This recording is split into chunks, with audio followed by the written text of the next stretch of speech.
go.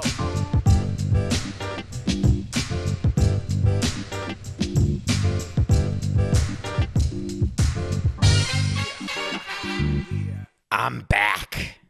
Nothing personal word of the day for 3.1415 926 5359 2022 is I'm back, as in Tom Brady. All right, we got a lot to unpack. Hope everyone had a good weekend. It's a packed show. We had to edit out like half the topics. We'll try to get to some of them later in the week, but we're going to start with the fact that it's March 14th. And do you know what pi is? It is the ratio of a circle's circumference to its diameter. Got it? Yeah, me neither. March 14th. Everything's going fine yesterday. MLB, there's some signings, there's some trades we're going to get to. NCAA, March Madness. They're picking the brackets. They're unveiling the brackets. Everybody's excited. Pins and needles. Where am I going to play? Am I in? Am I out? Am I bubbled? Am I not? CBS is ecstatic. So much excitement. And all of a sudden, out of nowhere, I look at my phone, and it's Coca. So when Coca calls me on a weekend, either he needs help or something major has happened. So I pick up the phone, and he says, Brady's back. And I said, back where? Like, did he go on a trip? I know he was in England watching Man U play. Maybe he's back. Maybe that was newsworthy, but maybe Coca just wanted to tell someone that. Then he said, no, he's playing for the Buccaneers again. And I just, with an incredulous look and thought, said, no, he's not. Even he wouldn't do this. But I was wrong. Tom Brady has announced that he will be playing again for the Tampa Bay Buccaneers. And I got a few questions. So let me start with a simple one. When you retire, when you say you're going to retire, is it your responsibility to stay retired for a season? For a week, for a month, for a year? What do you owe the fans? Nothing. What do you owe your organization? Something. But when you're Tom Brady, it's a different equation. People make their franchises around Tom Brady's decision. The Tampa Bay Buccaneers make decisions on who they're going to sign, who they're not going to sign. Are they rebuilding? Are they not rebuilding? Coaches make a decision. Are they going to stay? Are they going to go? People buying season tickets make a decision. Are they buying? Are they not buying? According to whether or not the Buccaneers, are they in? Are they out? People buy memorabilia based on retirement. Somebody spent over $500,000 buying the last football, the last touchdown pass that he threw. $518,000. The day before Tom Brady unretired. What kind of person does that? Do you think he called that guy and said, hey, man, I'm so sorry because your ball's now worthless? Nah. Do you think he'll give him $500,000 to say, hey, how about if you just lose $18,000 and I'll take the ball back and I'll give you $500,000? Nah, not going to do it. Players don't really care, nor should they, when there's a market that they don't get to participate in with something they've done or created. You know my Ken Griffey 600th home run ball that Griffey was not willing to spend money on. Players are just like with their uniforms, they'll give them to charity. They're not going to sell you their uniforms. And if someone buys their uniform, they're not going to all of a sudden feel a responsibility to change the number, not change the number, change teams. Players don't think that way. So Tom Brady isn't giving that any thought. What was Tom Brady thinking when he retired? Was he angry that it got leaked before he was able to control the narrative? Was he upset that his retirement letter got criticized because he didn't thank the New England Patriots? Did he think that spending time with his family would be different than it actually was? Did he feel the addiction to be ready for training camp and to have an off-season program, and when he was allowed to relax or not participate in any of the off-season activities, when he was allowed to have a Krispy Kreme, did he all of a sudden say, nah, I don't feel strong physically or mentally. I need something. I need to go after something. Did 2 months away from the game say to him, I want to retire after winning a Super Bowl? And did his ego and his brain write a check that he will not be able to cash physically? Does he believe he's still in a position to be a top 2 quarterback? Was he jealous that Aaron Rodgers was coming back? Was he upset that Deshaun Watson was being approached by the Buccaneers as a possible trade partner? We didn't hear much from Tom Brady except my place is on a football field. Well, that's true, and I've been around a bunch of aging players who say the same thing. They can't figure out what to do. It happens with executives, too. I told you it happened to me. It took me 2 years to unwind after leaving Major League Baseball. 2 years to find a new place, a new sense of purpose. It does not happen overnight. So I was wondering whether Tom Brady himself and his family did not give retirement enough of a chance. And then I started thinking one layer deeper. Tom Brady's with the Glazers, watching Man U play. Tom Brady has tremendous business desires. He said after he retired that he was going to concentrate and focus on building an empire, and I am paraphrasing. But he wants to he wants to be better than A-Rod. He wants to invest in businesses, wants to own things. I wonder whether he had a conversation with Glazer, and Glazer said, you know what? Why don't you play another year? Not leak what you're going to do, not do an entire retirement song and dance. You don't have to do the tour, but just know in your mind that you're coming back and that then you're retiring for good.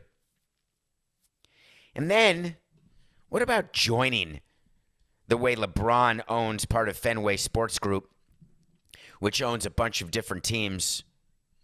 How would you feel about coming into ownership? Maybe of the Buccaneers, maybe of Man U.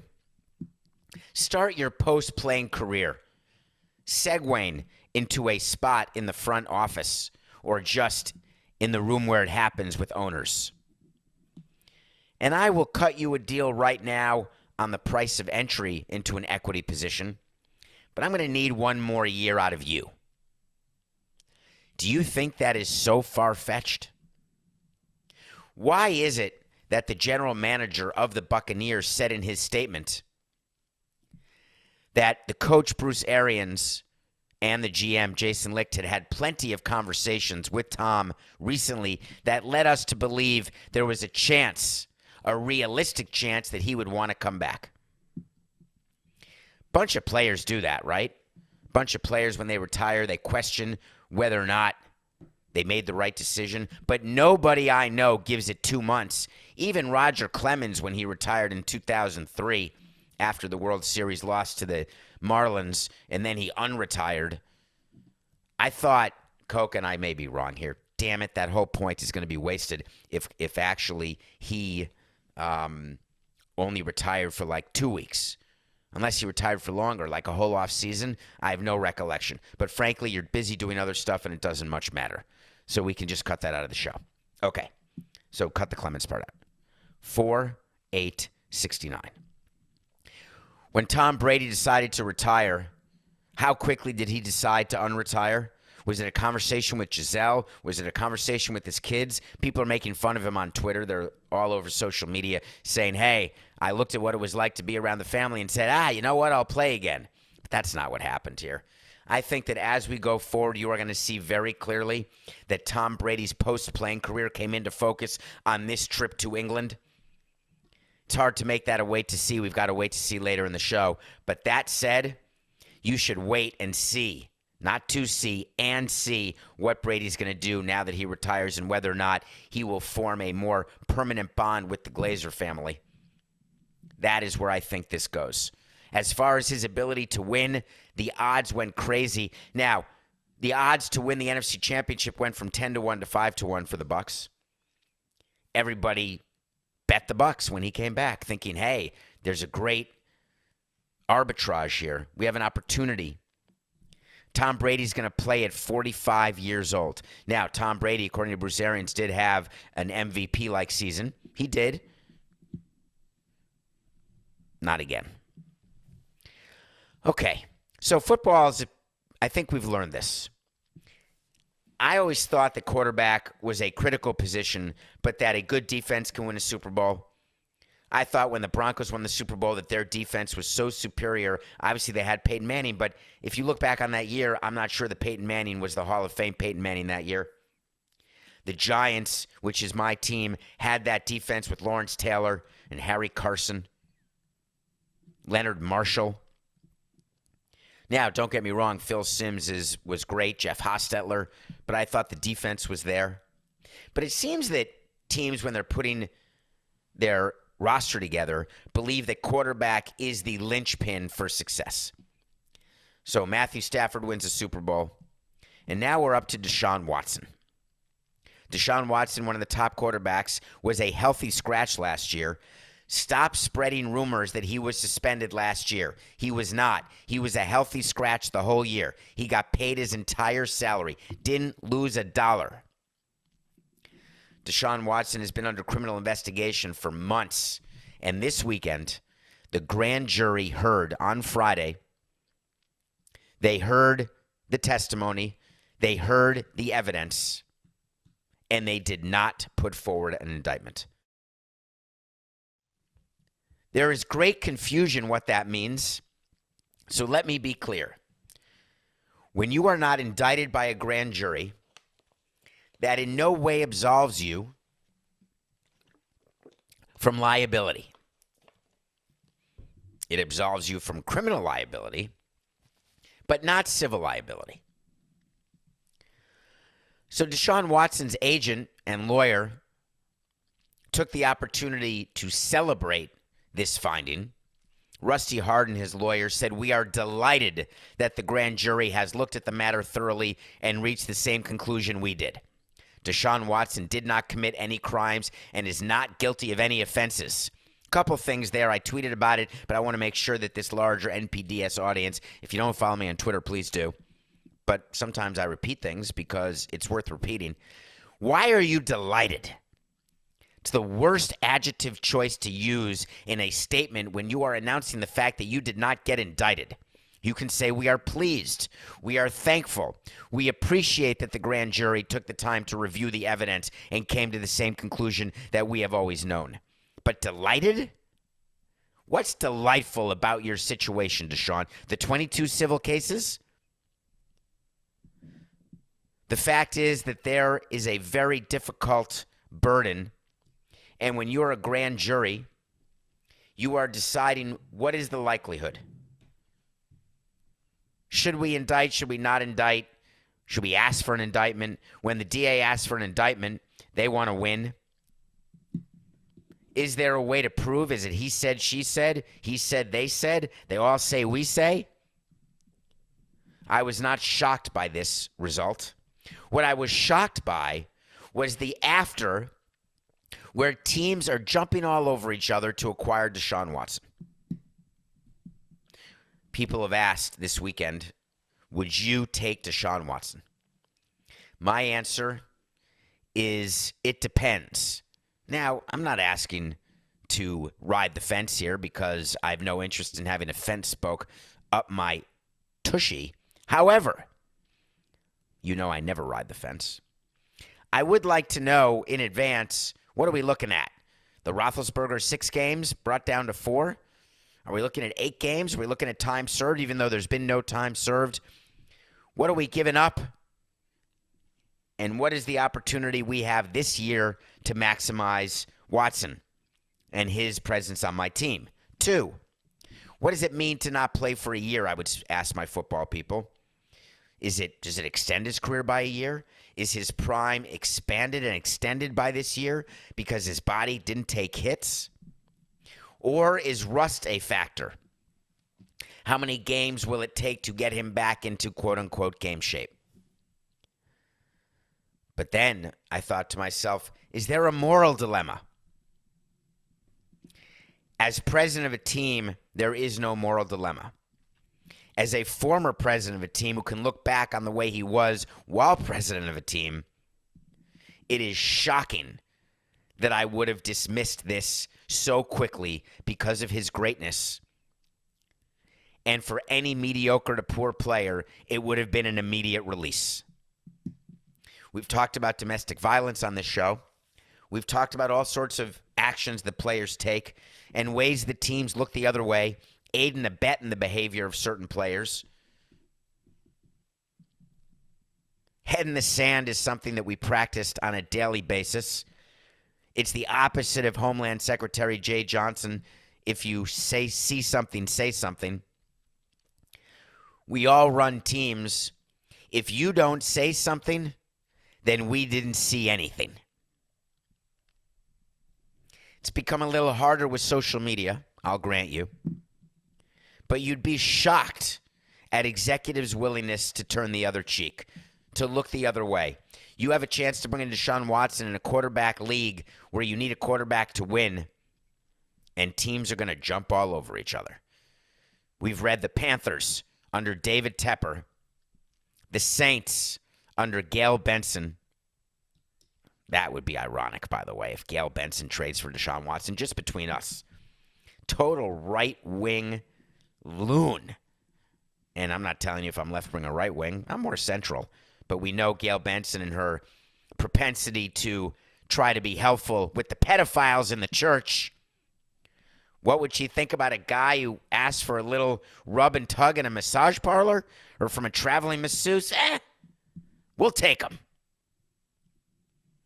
All right. Deshaun Watson is going to get traded because there's now competition to get him. Ironically, the one team that was willing to get him while he was still under criminal indictment, the Dolphins, are now out because they hired McDaniel and they doubled down on Tua. Love it. No shortage of trade partners for Deshaun Watson. But he's not going to prison. Okay. Do you know what time it is? It's Brady time. Do you know what else it is? It's bracket time, baby. It's March Pie Day. That means it's March Madness. And just like the return of Tom Brady, the Nothing Personal with David Samson Bracket Challenge is back. Do you remember that last year when you went to cbssports.com/NPDS brackets? Well, guess what the winner gets? CBS went out of its mind with prizes this year. They had a meeting, top-level meeting. They weren't worried about Nora. They were not focused on anything going on except what was going to be the prize to win the bracket pool of Nothing Personal with David Samson. Here's what they came up with. A $100 gift card for Paramount Plus. Holy crap, Coca. They're going to line up to play this bracket pool.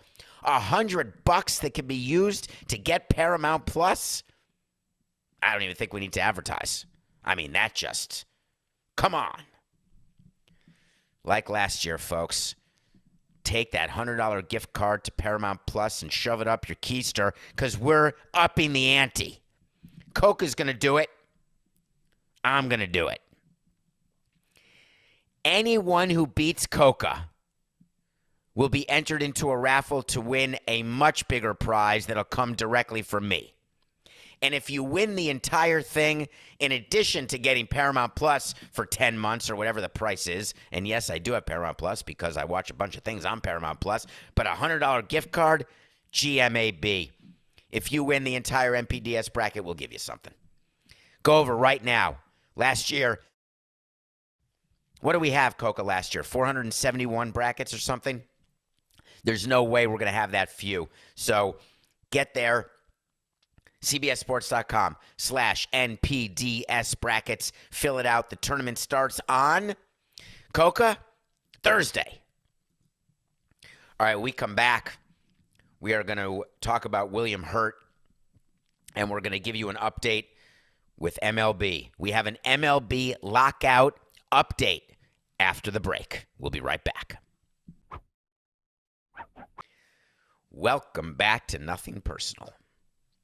It's David Samson. How are you? Hope you had a good weekend. Today is Pie Day. Please follow us, rate, review, put a review down on Apple, like write a review if you don't mind. And then on Spotify, you can subscribe. And on YouTube, Nothing Personal with David Samson. Tell your friends. We have fun 45 minutes every single day talking about things that other people aren't talking about. And if they are, they don't know what the hell they're talking about. Some people do. Nah, we have more fun. All right, I watch a movie every day. I have had mortality issues. You know that. I am scared of dying. I don't like the idea of permanence. I don't like the idea of being in one place forever. Now, as I am getting older, I'm still in the fifth inning here at 54 years old, right? I'm just teeing off, baby. Adam Sandler, click reference alert. But now the people who I grew up watching and loving are getting older. They're a generation ahead of me, and they are beginning to pass away. When I got the news yesterday that William Hurt died at 71 years old, it impacted me in a very bizarre way. A couple of math equations I did immediately is that I am 17 years away from being 71. 17 years ago was 2005, the year we signed Carlos Delgado, Al Leiter, and tried to win a second World Series in 3 years and a third World Series for the franchise of the Marlins. To me, 2005 seems like yesterday, which means 2039 is tomorrow, which means I'm almost 71. Now, for any relatives or friends who are watching, don't get worried. I feel great. I'm running a lot, eating healthy at least 6 meals a week. But 71 is like tomorrow. William Hurt passed away from natural causes. I don't know what that means to be naturally dead at 71. It seems way too young. Coca sent me an article that I had forgotten about. William Hurt was in a movie called Children of a Lesser God, working alongside Marlee Matlin, who was in The West Wing, who's in this year's best movie, in my mind, Coda. She was a young Oscar winner, dating William Hurt, meeting on the set. Shocking. They got together. Marlee Matlin then went public that he was emotionally and physically abusive to her. William Hurt's career continued, and I have been torn because William Hurt has been in 3 of my absolute favorite movies. One is called The Big Chill, best soundtrack of any movie ever. Children of a Lesser God, aforementioned. And, of course, Broadcast News with Holly Hunter and Albert Brooks. So what's the legacy of someone? We're going to be dealing a lot with that, with sports heroes and steroids and people, Harvey Weinstein, sexual predators, those who've been accused but not convicted, those who have been accused but not proven to have committed the crimes. What do you do about legacy? So here's where I came out. It's the same place I came out with Jose Fernandez when he died.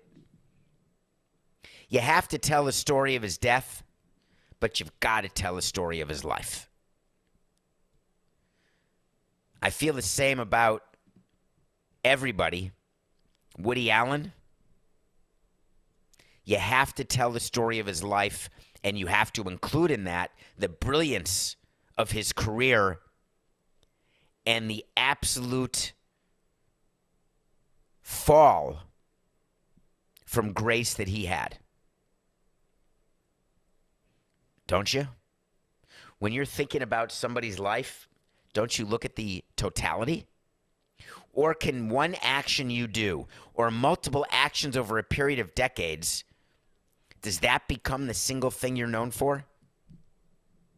Well, I don't know anything else about Jeffrey Dahmer except he ate people. I didn't know anything else before watching some Oliver Stone movies that Lee Harvey Oswald did anything other than maybe kill JFK. I can't imagine Ted Bundy had any redeeming qualities, but maybe he did. What a ridiculous tug of war inside my head where I'm going to make a judgment that there's certain people who should only be known at their worst moment. Now, please don't misunderstand. There is a Grand Canyon of difference between a serial killer and someone who commits sexual and emotional physical abuse, just as there are Grand Canyon between committing that type of abuse and someone who lives a life of love and compassion and care. Find me one person who lived 71 years who didn't have a moment or a day or a week or a month or a year or a relationship, something in business, something in life, something in family that they look back and say, wow, who was that? Rex Chapman is one of the great reclamation stories we're going to get tomorrow. We're going to talk a lot more about this. I finished Dope Sick and started it this weekend. And I was thinking about Rex Chapman and what he's known for and how brilliant he is on Twitter, how he overcame his addiction. But is his story now only about what he is today? Or do you, when you talk to him, do you talk about what he was yesterday? We'll dive into that tomorrow. But for William Hurt, I say rest in peace. I will talk about your movies, your talent, my love for your talent, but I will also talk about the fact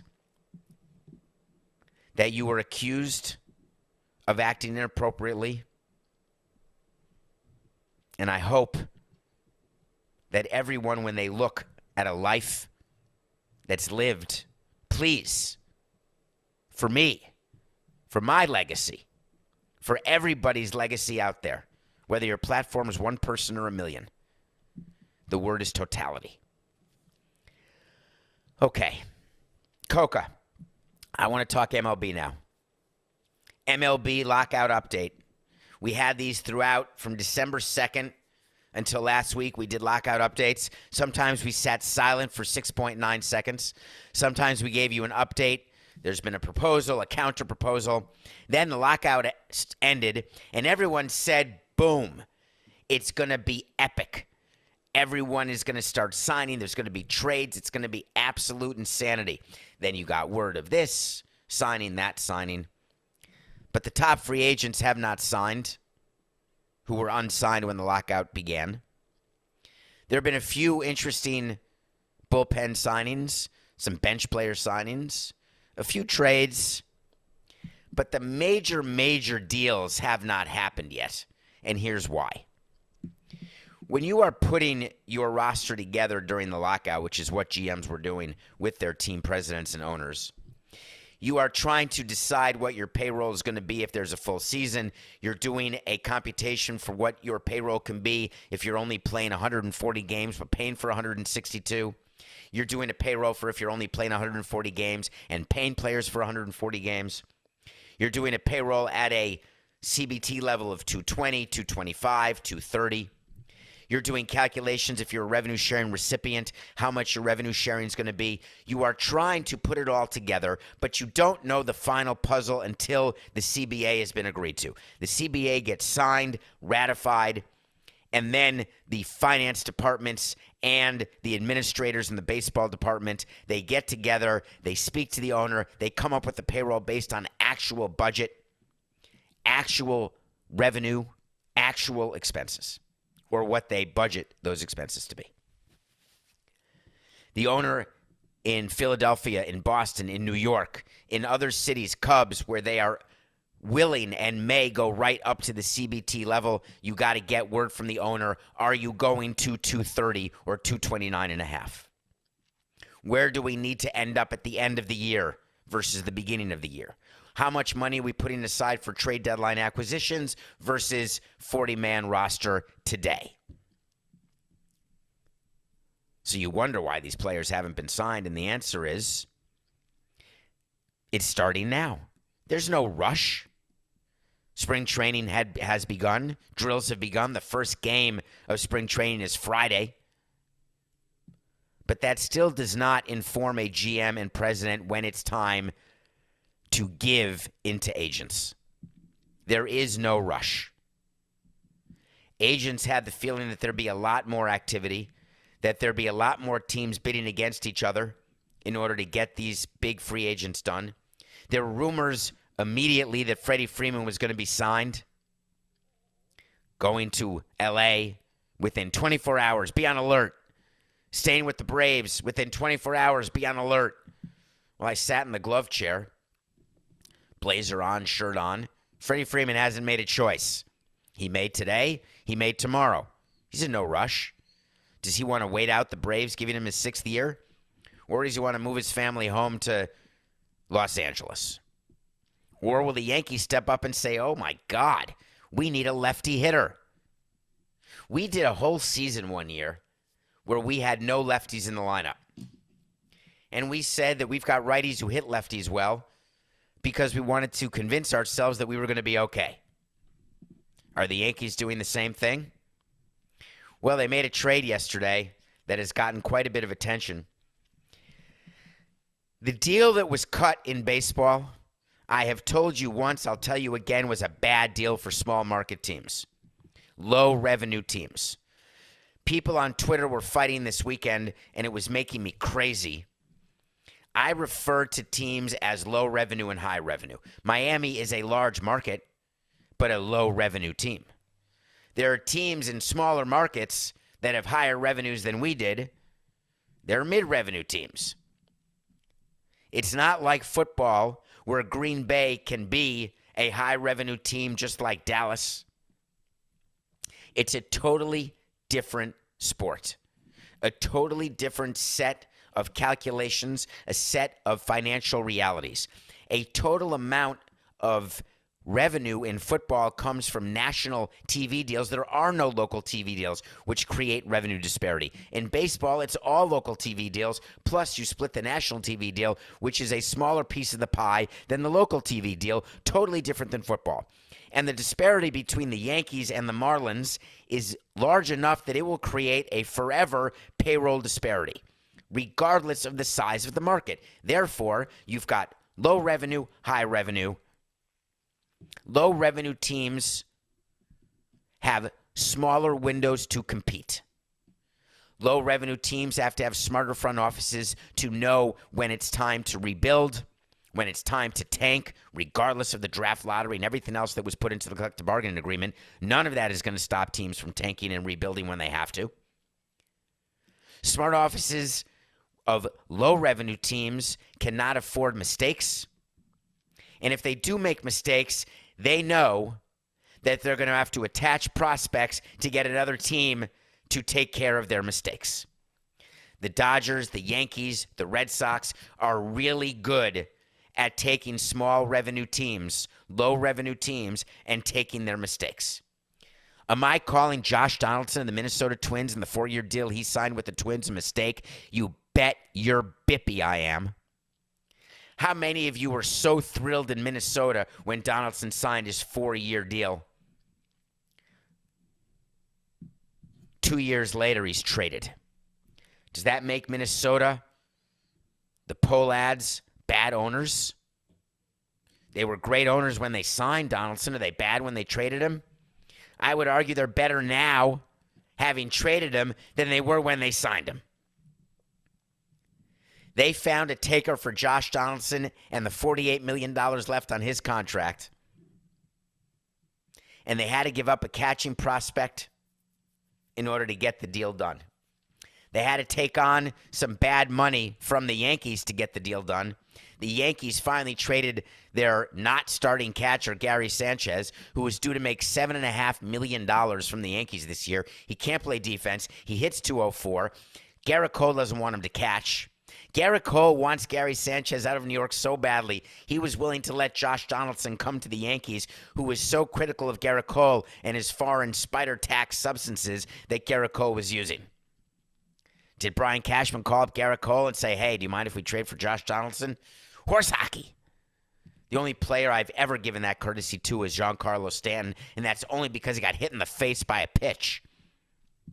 And we gave him the courtesy of asking whether or not he would be okay if we acquired Mike Fiers. He said no, we moved on. The fact that there are players who've had beefs with other players, fights with other players, brawls, hit them with a pitch, back and forth on Twitter, when you're a GM of a team, you could care less about that. You're not giving Garrett Cole that kind of power. You give it to Cole, you're going to have to give it to quite a few other Yankees. So Josh Donaldson goes to the Yankees. Gary Sanchez goes back 1 year, $7.5 million, arbitration eligible. The Twins will either trade him or non-tender him at the end of the year, or trade him sooner if they can. Maybe they'll let him catch for him. What about the shortstop that went to the Yankees? A guy named Isaiah Kiner Falefa. Great defensive shortstop that you've never heard of. Was just traded by Texas to Minnesota 2 days before they traded him, something like that, from Minnesota to the Yankees. Everybody's saying, wait a minute, are we still going to get Correa? You were never getting Correa. Think about the Yankees' payroll. Let's pretend they go to $230 million. Now let's say Stanton makes 30. Let's say Cole makes 30. Let's say Aaron Judge makes 30 when he's a free agent. 30, 60, 90. Let's say Correa makes 30. 30, 60, 90, 120. Oh my God. That's $120 million for 4 players. That only leaves $110 million for the other 22 players.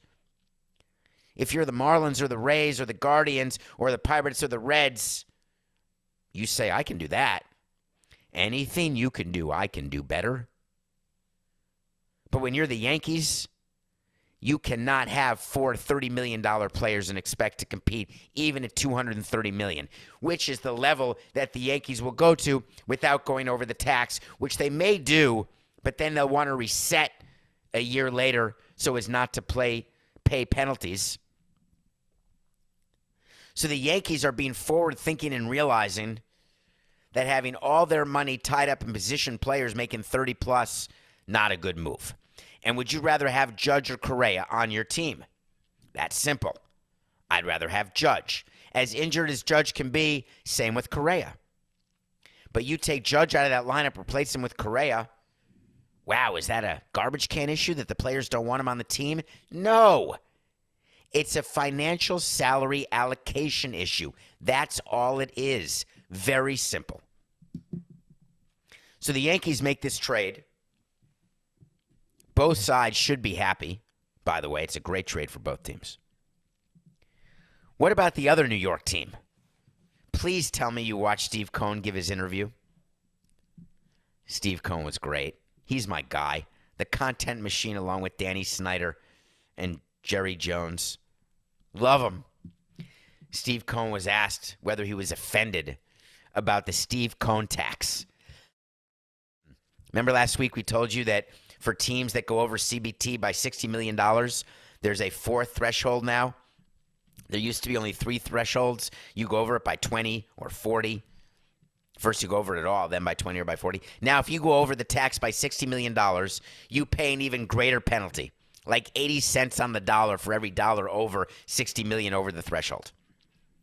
People are calling it the Steve Cohen tax because that's exactly what it is, because there were owners who were very concerned that the Mets were going to spend and spend without any sort of rein. And Rob Manfred said, well, if I need to get your vote, I need your block of votes from these low-revenue teams more than I need Steve Cohen's vote. He's one team. If we can get the block of small markets to vote to ratify the deal, we're good with that. Of course, they announced that Steve Cohen voted for the deal.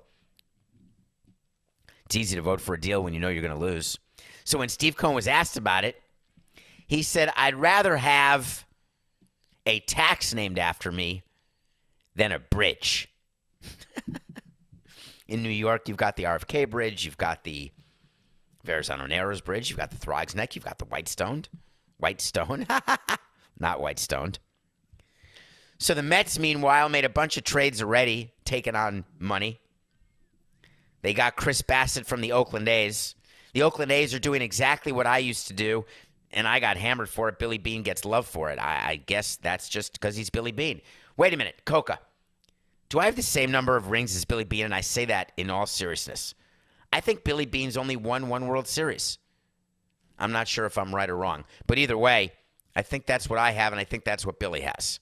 Now, no Brad Pitt's ever played me in a movie. Billy Beane's brilliant. But the A's are shedding payroll because their window has closed with the team they have, and their payroll got too large. They've got to reset. This new CBA,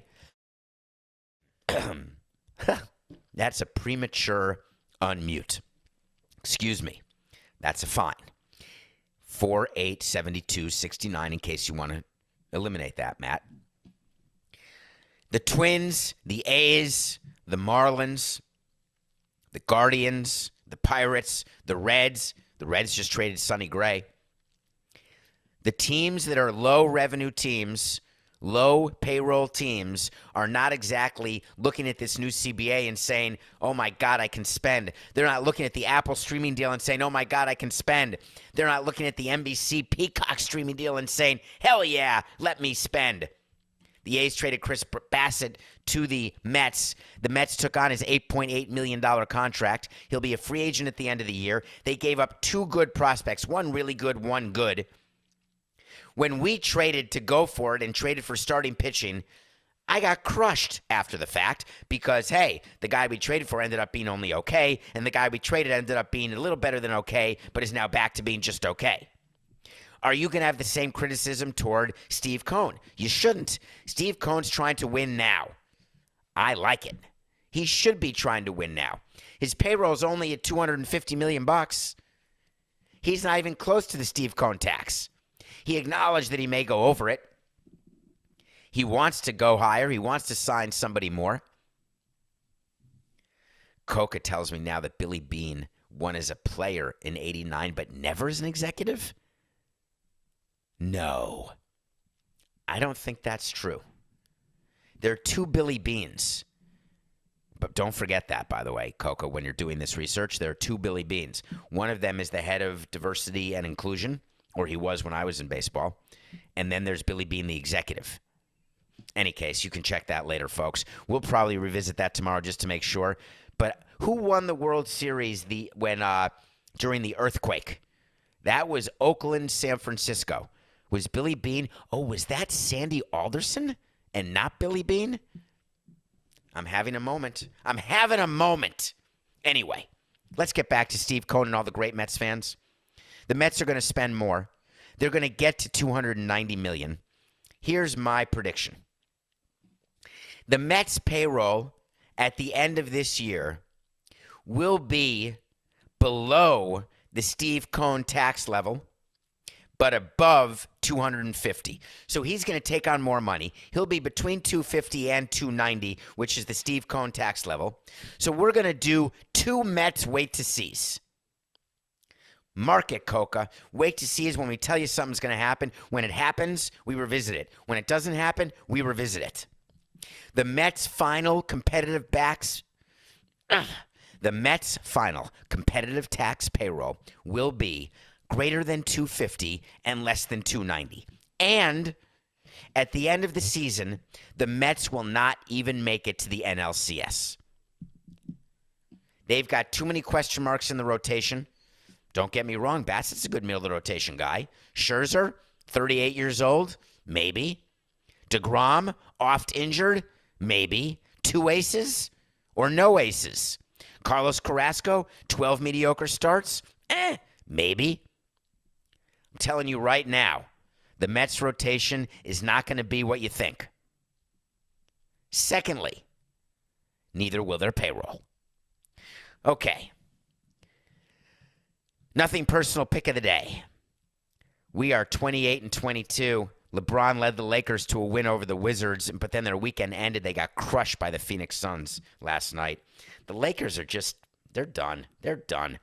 But what happened in the NBA was historic this weekend, and I want to end the show with a little note about Greg Popovich.